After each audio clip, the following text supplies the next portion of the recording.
Hello WBJEE 2025 aspirant, finally WBJEE বোর্ডের তরফ থেকে আবারও একবার প্রকাশ করা হলো আমাদের ডাব্লিউবিজেই 2025 এর ওএমআর রেকর্ড রেসপন্সগুলো। তো আশা করছি এবারে গ্লিচগুলো ক্লিয়ার হয়ে গিয়েছে, আমি যে ক্যান্ডিডেটটা দেখেছিলাম তার ক্লিয়ার হয়ে গিয়েছে এবং গ্রুপেতেও বিভিন্ন জন জানালো যে হ্যাঁ দাদা আমাদেরগুলো এবার ঠিকঠাকই আছে। সো আশা করছি সবারই কিন্তু ঠিকঠাক হয়ে গিয়েছে।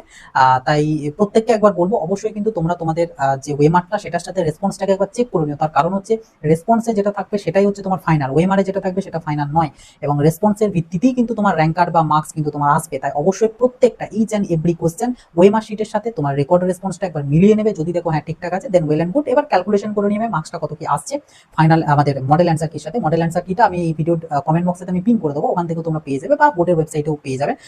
পেপার সেটটা সিলেক্ট করবে, তোমার যে ইমেজটা পড়েছে সেটা হিসাবে কোন পেপার সেট সেটা দেখে পড়ে তোমরা সিলেক্ট করে নেবে। ইমেজটা আবার কোথায় পাবে 13 নাম্বার পেজেতে দিয়ে দেওয়া আছে ইমেজ, যে তোমার কোন পেপার সেট সেটা জানতে পেরে যাবে। তো সেখান থেকে গিয়ে একটা মার্কসটা ক্যালকুলেট করে নেবে। ক্যাটাগরি 1 এর ক্ষেত্রে এক নাম্বার ধরবে, টিকের ক্ষেত্রে ভুল হলে 0.25 করে কাটবে।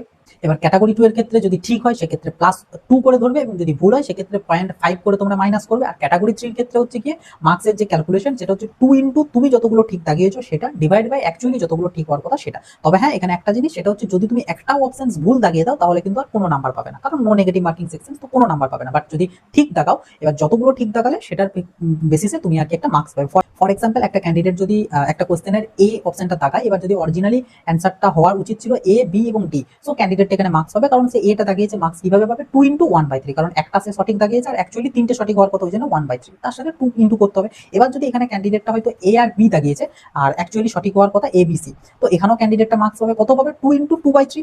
বাট যদি হয়তো ক্যান্ডিডেটটা এ আর বি দাগিয়েছে কিন্তু অ্যাকচুয়ালি অপশন সঠিক হওয়ার কথা বি সি ডি, এইখানে যে এই যে ক্যান্ডিডেটটা এটা যে দাগিয়েছে সে বিটাকে ঠিক দাগিয়েছে ঠিকই, কিন্তু এটাকেও সে দাগিয়ে ফেলেছে যেটা কিন্তু অ্যান্সার নয়, এইখানে কিন্তু ক্যান্ডিডেটটা আর 1 নাম্বারও পাবে না। তো এইভাবে তোমরা মার্কসটাকে ক্যালকুলেট করে নেবে, ক্যালকুলেট করে পরে টোটাল করবে ম্যাথ আর ফিজিক্স কেমিস্ট্রি, তাহলেই তোমরা তোমাদের একটা জিএমআর এর জন্য একটা মার্কস পেয়ে যাবে। বা সেই মার্কসে কত র্যাঙ্ক আসতে পারে সেটার জন্য আমার চ্যানেলেতে ভিজিট করো, দেখো জিএমআর সাথে মার্কসের কি মানে ভার্সেসের একটা ভিডিও দেওয়া আছে, মার্কস ভার্সেস জিএমআর র্যাঙ্ক, সেই ভিডিওটা দেখে নেবে যেটা তোমাদের ইঞ্জিনিয়ারিং এর জন্য কাজে লাগবে। আর ফিজিক্স কেমিস্ট্রি শুধু ক্যালকুলেশনটা করে সেটার সাথে দেখে নিও যে কত পিএমআর র্যাঙ্ক আসতে পারে, সেটার জন্য আলাদা করে পিএমআর এর ভিডিও দেওয়া আছে, মার্কস ভার্সেস পিএমআর র্যাঙ্ক, সেই ভিডিওটা দেখে নেবে, তাহলে তোমরা মোটামুটি বুঝতে পেরে যাবে ফার্মাসি কলেজ কেমন কি পেতে পারো বা কত কি র্যাঙ্ক তোমার আসতে পারে ফার্মাসির জন্য।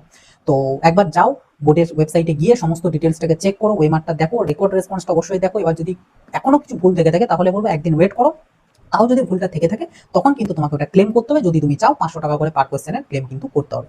এবার ক্লেম করার লাস্ট ডেট এখনো পর্যন্ত জানায়নি, যখন বোর্ড থেকে জানিয়ে দেবে আমি কমেন্ট বক্সেতে সেটাকে পিন করে জানিয়ে দেবো। এবার ক্লেম কিভাবে করবে সেটার জন্য এইখানে দেওয়া ভিডিওটা ক্লিক করে পরে ভিডিওটা দেখে নাও, ওখানে আমি ডিটেলসে ডিসকাস করে দিয়েছি কোয়েশ্চেনগুলো ক্লেম কিভাবে করবো। ওকে, এই ভিডিওটা লাইক করে দিও, সবার সাথে শেয়ার করে দিও। এরকমই ডাব্লিউবিজেড আপডেট পাওয়ার জন্য চ্যানেলটাকে সাবস্ক্রাইব করে নোটিফিকেশনটা ক্লিক করে অল এ সেট করে রেখো।